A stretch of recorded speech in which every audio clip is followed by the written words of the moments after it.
বিগত সরকারের আমলে যারা চাকরিচ্যুত হয়েছে নৌবাহিনী এবং সেনাবাহিনী এবং বিমান বাহিনীর কিছু সদস্য রয়েছিল, তাদেরকে বিনা কারণে চাকরিচ্যুত করা হয়েছে বলে তারা যেমনটি আজকে তারা এসেছে।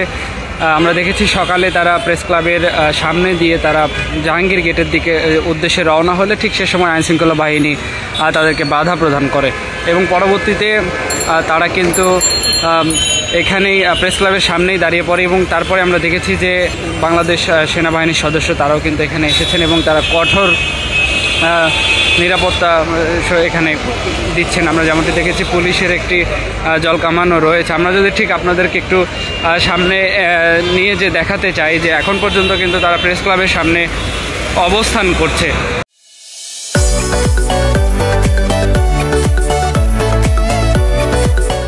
আপনাদেরকে যদি আবারও জানিয়ে রাখি যে বিগত সরকারের আমলে নৌ সদস্য এবং পুলিশ, নৌবাহিনীর সদস্য, সেনাবাহিনী এবং বিমান বাহিনীর কিছু সদস্য রয়েছিল, ঠিক তারা কিন্তু বিনা কারণে চাকরিচ্যুত হয়েছে এমনটি কিন্তু আমরা জেনেছি। আজকে তারা তাদের শিশু সন্তান থেকে শুরু করে তাদের স্ত্রী এবং পরিবারকে সাথে নিয়ে কিন্তু রাজপথে নেমেছেন এবং এখানে আমরা দেখতে পাচ্ছি বিপুল সংখ্যক আইনশৃঙ্খলা বাহিনী তাদের যে কঠোর অবস্থান সেটি কিন্তু আমরা লক্ষ্য করছি। সেই সাথে আপনাদেরকে একটু দেখানোর চেষ্টা করব তারা কিন্তু সেই চাকরিচ্যুত সদস্যদের যারা পরিবার রয়েছে ঠিক তারা কিন্তু রাস্তার মাঝখানে বসে আছেন। মূলত তাদের যেন তিন দফা দাবি রয়েছে, 3 দফা দাবি যেন পূরণ হয়। আমরা আপনাদেরকে একটু দেখানোর চেষ্টা করব। তারপরে তারা কিন্তু 48 মিনিট সময় দেয় পরবর্তীতে। সেই 48 মিনিট পরে 48 মিনিট পর তারা এই যে বৈঠকে বসেছে। আমরা যেমনটি জেনেছি যে সেনা সদস্য যারা ঊর্ধ্বতন কর্মকর্তা রয়েছে তারা এসেছেন এবং প্রেস ক্লাবের মধ্যে তাদের বৈঠক চলছে। আমরা যদি ঠিক আপনাদেরকে একটু দেখানোর চেষ্টা করি, প্রেস ক্লাবের ঠিক মূল ফটক যেটি রয়েছে প্রবেশ গেট, সেখানে কিন্তু আমরা দেখেছি যে এখানেও সেনা সদস্যদের কঠোর অবস্থান রয়েছে। তারা দুপাশ দিয়ে সারিবদ্ধভাবে দাঁড়িয়ে আছে। আপনাদেরকে একটু দেখানোর চেষ্টা করি এই দৈনিক ইত্তেফাকের সরাসরি সম্প্রচার থেকে। আপনারা যেমনটি দেখছেন যেসব বাহিনীর সৈনিকরা চাকরিচ্যুত হয়েছে ঠিক তারা কিন্তু আজকে তাদের পরিবার পরিজন নিয়ে রাজপথে এসে নেমেছে। রাস্তার ঠিক মাঝখানে প্রেস ক্লাবের সামনে তারা দাঁড়িয়ে পড়েছিল এবং পরবর্তীতে তারা জাহাঙ্গীর গেটের দিকে যেতে লাগলে মূলত তাদেরকে সেখানে আইনশৃঙ্খলা বাহিনী বাধা দেয় এবং পরবর্তীতে তারা 48 মিনিটের সময় বেঁধে দেয়। পরবর্তীতে আমরা দেখেছি যে সেনা সদস্যদের ঊর্ধ্বতন কর্মকর্তা তারা এসেছে, তারা মূলত এসে প্রেস ক্লাবে তাদের সঙ্গে বৈঠক করছেন। ঠিক বৈঠক শেষে আমরা জানতে পারবো যে আজকে তাদের সে বৈঠকের পর তাদের সেই দাবিগুলো মেনে নেওয়া হলো কিনা, সেটিকে কেন্দ্র করেই কিন্তু আমরা দেখছি যে আইনশৃঙ্খলা বাহিনীর এখানে কঠোর অবস্থান রয়েছে। সেনা সদস্যরাও এখানে ঠিক শক্ত অবস্থানে দাঁড়িয়ে আছে। আমরা সকাল থেকে যেমনটি লক্ষ্য করেছি প্রেস ক্লাবের সামনে এবং প্রেস ক্লাবের ভেতরেও আইনশৃঙ্খলা বাহিনীর কঠোর অবস্থান ছিল, এখনও আছে এবং তাদের যে 3 দফা দাবি সেই দাবি তারা নিয়ে রাজপথে এসে নেমেছে।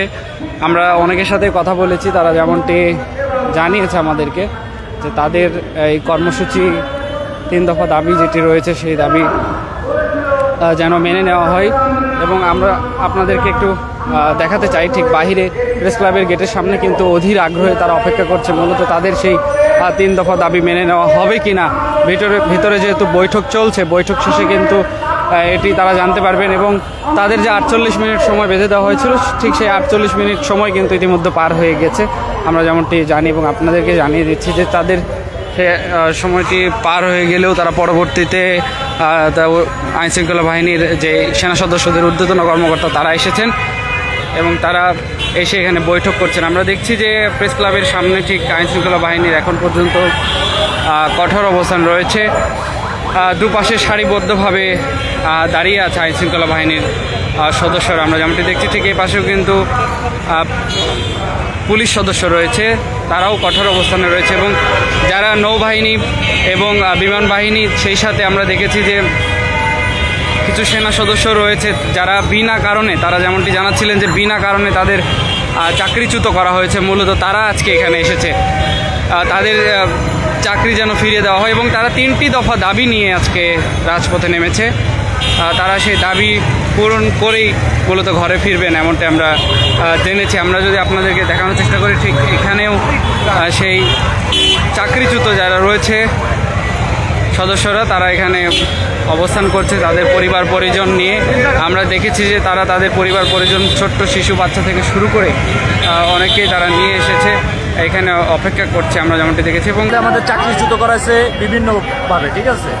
যে যেমন আছে, এটা সব থেকে বড় কথা আছে যে একতরফা বিচার ব্যবস্থা করে এটা চাকরিচ্যুত করা হচ্ছে বেশি, যেখানে আমি যে নির্দোষ, আমি যেটা প্রমাণ করব, সেই প্রমাণ করার কোনো ওয়ে আমার দেওয়া হয়নি, বা অন্যান্য সৈনিকদেরও সেই ওয়েটা দেওয়া হয়নি। আমরা শুনেছি যে ছোট্ট ছোট্ট বিষয় নিয়ে আপনাদেরকে চাকরিচ্যুত করা হয়েছে, সেটা কতটুকু সত্য?